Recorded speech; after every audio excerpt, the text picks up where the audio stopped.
आज इथे मी चिकनची खूप छान अशी रेसिपी केलेली आहे। तंदुरी चिकनपेक्षाही चवीला जबरदस्त लागते आणि तंदुरी चिकनपेक्षाही बनवायला अगदी सोपी आहे। जे आपलं नेहमीचं चिकन कधी-कधी काय होतं रब्बरसारखं होऊन जातं, चावायला गेलं की अगदी रबर-रबर वाटतं। तसं न होता हा अगदी सॉफ्ट होतो, आतपर्यंत अगदी सॉफ्ट राहतो, रबरसारखा बनवत नाही। त्यासाठी एक खास ट्रिक केलेली आहे मी, ते तुम्हाला समोर व्हिडिओत दाखवेलच।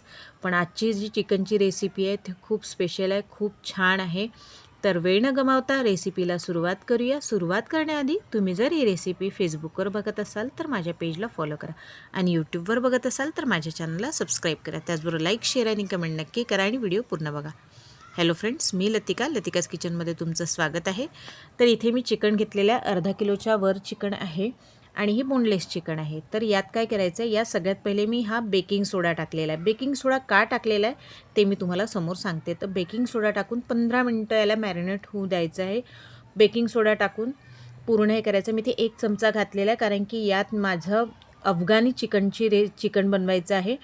ते सुद्धा चिकन मी टाकणार आहे, म्हणून मी एक चमचा टाकलेला आहे। जर तुम्ही थोडंसं बनवत असेल तर 2 चुटकी म्हणजे थोडंसं 2 अगदी थोडंसं टाकलं तरी चालते।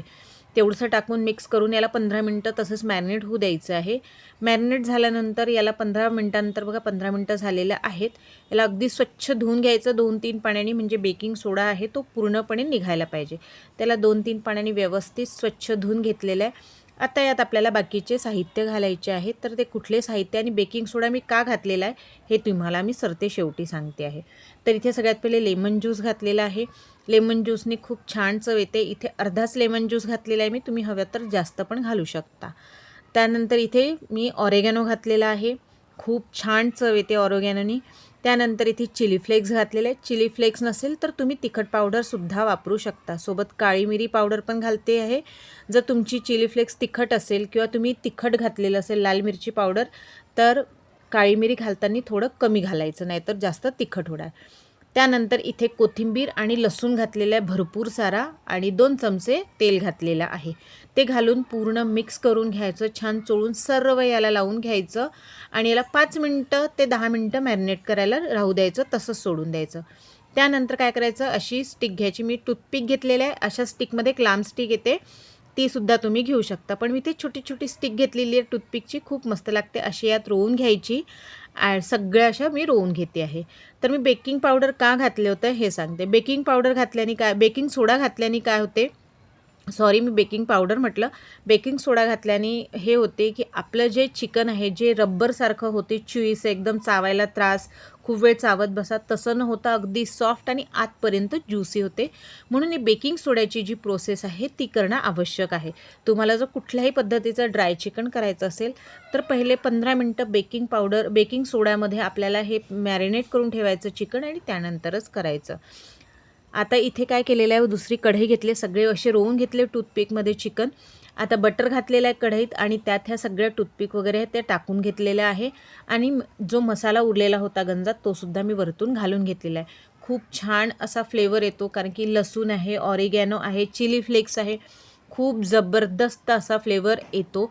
बटर तुम्ही कमी जास्त तुम्ही करू शकता आणि त्याला सगळ्या बाजूनी छान मस्त भाजून घ्यायचं, आलटून पलटून ब्राऊन होतपर्यंत। लसणाचा तो फ्लेवर, थोडासा स्मोकी फ्लेवर खूप छान येतात। तर 2 ते 3 मिनिटं झाकून पण शिजवायचं आहे, म्हणजे जेणेकरून हे जे चिकन आहे ते आतपर्यंत छान मस्त शिजलं जाईल आणि ज्यूसी आपल्याला चिकन भेटेल।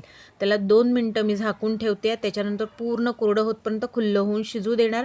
सगळ्या बाजूनी छान मस्त ब्राऊन होतपर्यंत शिजू द्यायचं आहे मस्तपैकी, आणि मस्त असा ताव मारायचा याच्यावरती, खायला मजा येते। बघा आता झाकून शिजवलं आहे, पाणी सुटलेलं आहे। आता याला मी न झाकता पूर्ण पाणी आटून घेणार आणि छान मस्त ब्राऊन होतपर्यंत, जास्तही ब्राऊन किंवा करपवायचं नाही आहे, फक्त हलकं ब्राऊन करायचं आहे। तर ब्राऊन होतपर्यंत छान आलटून पलटून मस्त शिजून घेणार आहे मीडियम आचेवरती आणि छान सर्व करणार आहे। तर मी यावेळेस जे केलं होतं हे चिकन ते अप्रतिम झालं होतं। माझ्या मुलींनी तर मस्त ताव मारला आहे, म्हणजे बनवता बरोबर हे लगेच संपलं। तर यावेळेस तर हे नक्की तुम्ही करून पहा। केल्यानंतर मला याच रेसिपीच्या व्हिडिओवर येऊन कमेंट करा की तुम्ही जर बेकिंग पावडरची जर स्टेप केली तर तुमचं चिकन ज्युसी झालं की नाही झालं, ते मला नक्की कळवा। आणि आजची जर रेसिपी तुम्हाला थोडी जरी चांगली वाटली असेल ना, एक लाईक नक्की करा आणि कुठल्या शहरातनं तुम्ही ही रेसिपी बघताय ते पण मला नक्की कळवा। तर बघा सर्व बाजूंनी खूप मस्त असं झालेलं आहे. आणि हो, त्यातल्या त्यात अजून एक सांगायचं म्हणजे इथे सर्व करताना वेगळी डिश दिसते आणि फ्रंटला वेगळी डिश दिसते. तर ही जी डिश आहे ब्ल्यूवाली ती माझ्या छोट्या मुलीनी केलेली आहे आणि जी दुसरी ब्लॅकवाली ती मोठ्या मुलीनी केलेली आहे. त्यामुळे मला दोन्ही टाकणं आवश्यक होतं. तर म्हणून मी दोन्ही प्लेटमध्ये सर्व केलेलं आहे. तर असंच तुम्ही करा आणि मला नक्की कळवा की आजची रेसिपी कशी वाटली. तर भेटूया पुढच्या रेसिपीत. तोपर्यंत बाय.